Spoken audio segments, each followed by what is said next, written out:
Attraversare la tenda nera all'ingresso della nuova Sant'Agnese di Padova, sede della Fondazione Alberto Peruzzo, è entrare nella dimensione del sogno.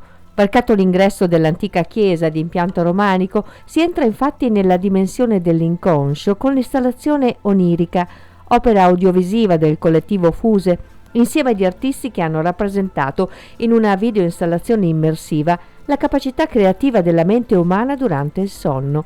Sono sogni veri, raccolti per decenni dall'Università di Bologna, elaborati da una intelligenza artificiale che li ha tradotti in immagini e trasposti in un racconto dagli artisti che, lavorando sull'interazione tra suono, percezione interiore e immagine, hanno ricreato qui un non spazio simile a quello delle nostre esperienze notturne. Questa è un'installazione multimediale che tra l'altro utilizza apparati tecnologici avanzati, tra proiettori di altissima definizione, ed è un film di 1 ora e mezza con una proiezione centrale che racconta 30 sogni. Alle pareti abbiamo delle frasi che sono le frasi più ricorrenti nei sogni di tutti, perché questo progetto ha alla base lo studio di 28.000 sogni ed è realizzato in collaborazione con il Laboratorio dei Sogni dell'Università di Bologna e dell'Università della California Santa Cruz. Con che spirito si deve entrare? Perché si entra direttamente nell'opera.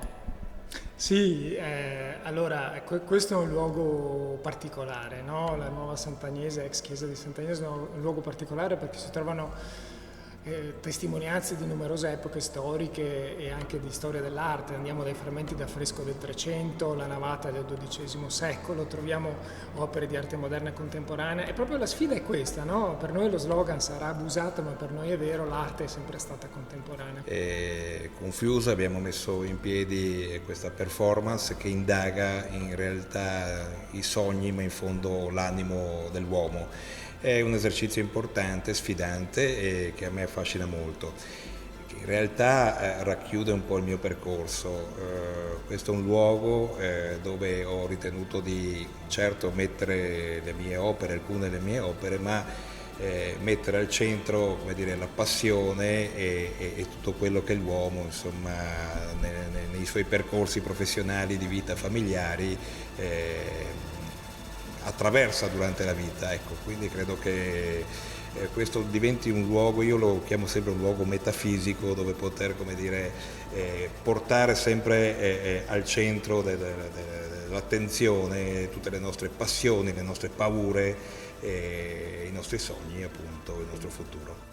In una piccola sala è stato invece ricreato il percorso che ha portato all'installazione onirica attraverso una selezione di fotogrammi che rendono più chiaro il messaggio dell'opera, ma anche i tracciati cerebrali dei sognatori che hanno dato vita al racconto.